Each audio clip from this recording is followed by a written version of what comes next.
Praise the Lord. सभी को जय मसीह की। मेरा नाम सुहानी शर्मा है और मैं संतोषगढ़ डिस्ट्रिक्ट उन्ना से हूँ। आज मैं अपनी ज़िंदगी की बहुत बड़ी टेस्टिमनी देने जा रही हूँ। मैं जब छोटी थी ना, तो फिर मेरे फादर की डेथ हो गई थी। मैं 2-3 इयर्स की थी, मेरे फादर की डेथ हो गई थी। फिर उसके बाद 1 साल बाद मेरी दादी की डेथ हो गई थी। उनके साथ मैं जितने भी टाइम थी, 2-3 साल तक थी, मैं बहुत ही ज़्यादा क्लोज थी, जो कि मेरे को अभी भी याद आता है कभी कभी। तो मेरे को दुख होता है कि मेरी ज़िंदगी में मेरे फादर क्यों नहीं है, दादी क्यों नहीं है। मैंने मूव ऑन करना शुरू किया, लेकिन फिर मेरे स्कूल में मेरे साथ प्रॉब्लम्स होने लगी। मेरे ना दोस्तों ने मेरे को छोड़ दिया। मेरी एक लड़की के साथ पता नहीं उसे मेरे से क्या दिक्कत थी, उसने पूरी क्लास को मेरे अगेंस्ट कर दिया। मैं पूरी क्लास में अकेली बैठती थी, फर्स्ट बेंच पे बैठती थी, कभी सेंटर में बैठती थी, लास्ट में जहाँ भी बैठती थी मैं अकेली बैठती थी। मेरे को इतना अंगेज कर दिया, कोई बच्चा मेरे से बात नहीं करता था। मेरे को पूरा दूर कर देते थे वो लोग अपने से। टीचर्स भी मेरे को कुछ ज़्यादा भाव नहीं देती थी, जिसकी वजह से मेरी स्टडी में भी बहुत ही ज़्यादा कमज़ोरी आने लगी। एक टॉपर स्टूडेंट नीचे चला गया।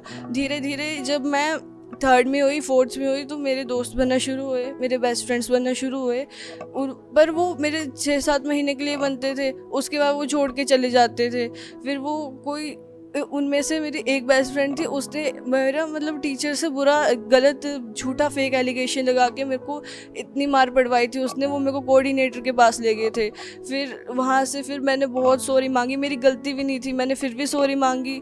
फिर उसके बाद मेरा दोस्ती से विश्वास ही उठ गया था। फिर लॉकडाउन स्टार्ट हुआ। लॉकडाउन में मेरे को जैसे मोबाइल वगैरह मिला, तो मैंने उनके साथ फिर बातें वगैरह करना शुरू की। मेरे दोस्त बने, मेरी एक और बेस्ट फ्रेंड बनी थी। फिर लॉकडाउन जब ख़त्म हुआ तो मैं 8th क्लास में थी। अलग से घर में मेरे बहुत ही प्रॉब्लम्स चलती थी। हर कोई लड़ाई करता रहता था, हर तीसरे दिन, हर हफ्ते में, हर महीने में कोई ना कोई झगड़ा हो जाता था। किसी ने इसको बोल दिया, किसी ने उसको बोल दिया, किसी ने इसको मार दिया, किसी ने उसको मार दिया। मेरे को इतना दुख होता था कि मेरे स्कूल में भी नहीं कुछ बन रहा है, मेरे घर में भी नहीं कुछ बन रहा है। फिर मैं पूरी क्लास को देखती थी कि वो लोग एक दूसरे से बातें वगैरह कर रहे हैं, मेरे से कोई बात नहीं कर रहा है। फिर मैं घर में आती थी तो घर में अलग से प्रॉब्लम्स चलती थी, मेरे से घर में भी कोई बात नहीं करता था। मेरा भाई छोटा था, लेकिन वो अपने दोस्तों से फ़ोन में बात करता रहता था। फिर मेरे दिमाग में ये आता था कि मेरे दोस्त मेरे को कॉल क्यों नहीं करते, वो मेरे से क्यों नहीं बात करते हैं। मेरे मम्मा हमेशा फैमिली मेम्बर से बात करते थे। मई महीने में 2022 में मैं जब 8th में थी, तो फिर मेरे ना बड़े नानी की डेथ हो गई, जिसके बाद मतलब मैं थोड़ा दुखी हो गई थी कि एक और डेथ होगी। बहुत क्लोज थे वो मेरे को बहुत ज़्यादा करते थे। पूरी फैमिली में मैं बोलूँ तो सिर्फ बड़े मम्मा ही थे जो मेरे को करते थे, मेरे से बातें करते थे। उनका ही कॉल आता था मेरे को, और किसी का नहीं आता था मेरे को कॉल। एकदम से ना उनकी तबीयत से ख़राब हो गई थी और 19 को उन्हें हॉस्पिटल में एडमिट कर दिया था, क्योंकि वो फ्लोर पे गिरे हुए मिले थे। फिर मेरे को जब मैं पेपर दे के आई थी 21 सितंबर को, तो फिर मुझे पता लगा कि वो कोमा में चले गए हैं। तो मेरे को इतना दुख हुआ था कि वो कोमा में चले गए, लेकिन मेरे को लगता था कि वो वापस आएंगे। दूसरी तरफ जो मेरे मम्मा थे, उन्हें यीशु मसीह का पता लगा था, पर मम्मा को ये नहीं पता था कि मैं जाऊँ कैसे यीशु मसीह के पास, मैं किस चर्च में जाऊँ, मैं कैसे जाऊँ, कब जाना है चर्च में, कैसे जाना है। हमें कुछ नहीं पता था कि संडे को वर्शिप होती है, ये कब होती है, कैसे होती है। तो सितंबर महीने में 25 सितंबर को संडे का दिन ही था। उस दिन रात को 9:40 पे बड़े मम्मा की डेथ हो गई थी, जिसके बाद एकदम से हमारी लाइफ पे एकदम से चेंजेस आने लगे थे।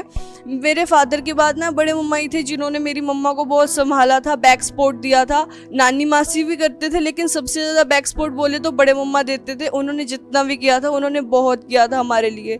तो वहाँ पे फिर एकदम से मम्मा को बाहर आया और मेरे को पता लगा कि मेरे मम्मा के अंदर मेरे फादर की स्पिरिट है।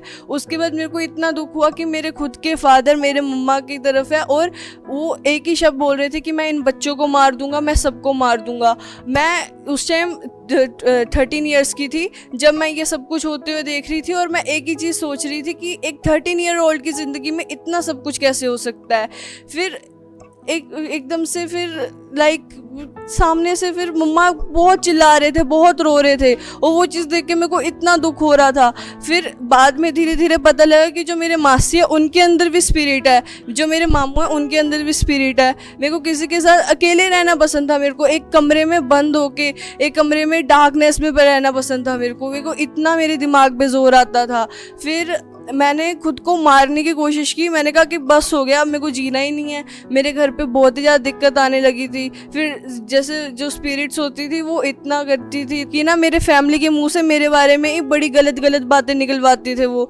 तो उस चीज़ से मेरे को इतना हार्म होता था कि मेरे को बहुत ही दुख होता था मेरे को। मैं रात भर डेली रात को रोती थी मैं। फिर मैंने अपने आप को कट्स लगाए, मैंने अपने आप को टॉयलेट क्लीनर से मैंने पिया था, हार्पिक पिया, मैंने फिनाइल पिया, मैंने सब पिया। मैंने अपने आप को मारने की कोशिश की। मेरी ये फैमिली को बिल्कुल नहीं पता था, मैंने ये सब कुछ छुपा के रखा।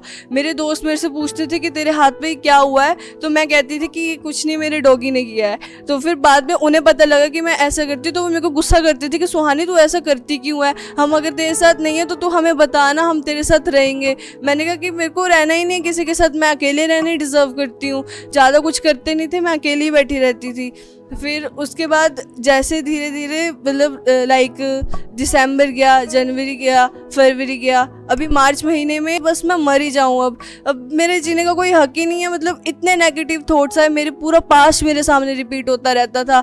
जब भी मैं इधर जाऊँगी उधर जाऊँगी, मेरे को कोई ना कोई चीज़ ऐसी मिलती थी जिससे मेरे को अपना पास्ट याद आता था, अपने फैमिली मेम्बर्स याद आ जाते थे। मैं किसी बच्चे को अपने फादर के साथ देखूँ, किसी बच्चे को अपनी मदर के साथ देखूँ, किसी बच्चे को अपने भाई बहन के साथ खेलते हुए देखूँ, तो मेरे को ये लगता था कि मेरी ज़िंदगी में ऐसा क्यों नहीं हो रहा है, मैं हमेशा बचपन से क्यों अकेली रही हूँ, मैं बचपन से घुट के क्यों रही हूँ हमेशा।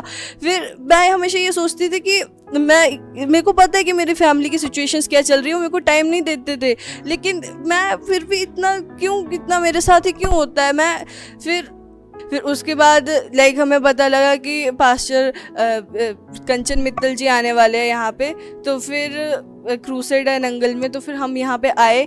और उससे पहले मैंने अपने आप को लॉक वगैरह कर लिया कि मेरे को जाना ही नहीं है, मेरा मन ही नहीं करना था जाने का।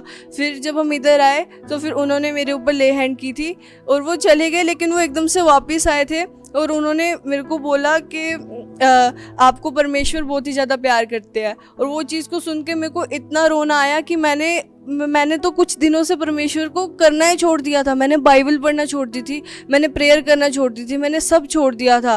फिर एकदम से आके बोलते कि परमेश्वर आपको बहुत ही ज़्यादा प्यार करते हैं। कोई फर्क नहीं पड़ा, पर आज प्रार्थना के बाद पूरी तरह से आजाद हो चुके हैं। कोई सर्वाइकल नहीं, कोई चक्कर नहीं आ रहे, पूरी तरह से आजाद है। जिंदगी तू मेरी है, तू मेरी है खुदा। मेरे को रोना आ गया और उन्होंने मेरे को एकदम से हग की थी। फिर उसके बाद अगले दिन जब मैं स्कूल में गई थी, जो मेरे को क्लास में बैठ के रोना आता था, जो मेरे को क्लास में बैठ के अकेलापन होता था, वो मेरे को आज हुआ ही नहीं था क्लास में बैठ के। लाइक मैंने इतने मज़े किए, अकेले बैठ के मैंने मज़े किए थे। और फिर मैं अपने दोस्तों के पास जैसे उठ के नहीं जाती थी, आज मैं उनके पास उठ के गई, मैंने उनके साथ बातें की। वो लोग मेरे पास आए थे तो फिर जब वो मेरे पास आते थे तो फिर मैं उनसे बात भी नहीं करती थी। आज वो मेरे पास आए तो मैंने इतने अच्छे से उनसे खुल के बातें की थी। मेरे जो टीचर्स थे, जब उन्होंने मेरे हाथ में मार्क्स नोटिस किए थे तो फिर वो मेरे से पूछ रहे थे। मेरी मैम ने मेरे को अलग से स्टाफ रूम में बुलाया और उन्होंने मेरे को पूछा, उन्होंने मेरे को समझाया कि ऐसा नहीं करते हैं, और अगर आपको अकेलापन ऐसे फील होता है तो फिर मैं आपकी जगह चेंज करवाती हूँ। मैंने उन्हें बोला कि मैम जगह चेंज करवाने की ज़रूरत ही नहीं है मैंने उन्हें बताया कि मैम ऐसे ऐसे मैं चर्च गई थी और ऐसा ऐसा हुआ। तो फिर मैम कहते कि ये तो बहुत अच्छी बात है, फिर आप अपनी फेथफुल लाइफ, अपनी इसमें रिलीजियस लाइफ में आगे बढ़ते रहना। उन्होंने मेरे को इतने अच्छे मेरे से बात की थी, मैं परमेश्वर का बहुत बहुत धन्यवाद करती हूँ। मेरी आंखें ओपन हुई थी, मैंने इतना रोया कि मैंने रिग्रेट किया कि मैंने परमेश्वर को क्यों छोड़ा। उन्होंने मेरे को बोला कि परमेश्वर आपको प्यार करता है, और मैं तो परमेश्वर को छोड़ रही थी, मैं एकदम उसमें एंड सीमा में थी, मैं तो अपने आप को मार रही थी, जबकि बाइबल में लिखा है कि खुद को मारना नहीं चाहिए। मैं फिर भी बाइबल के विरुद्ध आके खुद को मार रही थी। फिर मेरे को एकदम से मेरी आंखें, उन्होंने बोला कि लोगों की आंखें खुल रही है, मेरी सच्ची में आंखें खुली है, इतनी बड़ी मेरी ज़िंदगी में टेस्टिमनी हुई है, उसके लिए मैं बहुत बहुत धन्यवाद करती हूँ। मैं सुसाइड नहीं करूँगी, मैं यीशु के लिए जीऊँगी। जैसे परमेश्वर की दासी ने मेरे को कहा कि जो लोग भी तेरे को हेट करते हैं तो उनको भी आगे चलाएगी, मैं उस चीज़ को एक्सेप्ट करती हूँ और मैं बहुत ही धन्यवाद करती हूँ इस चीज़।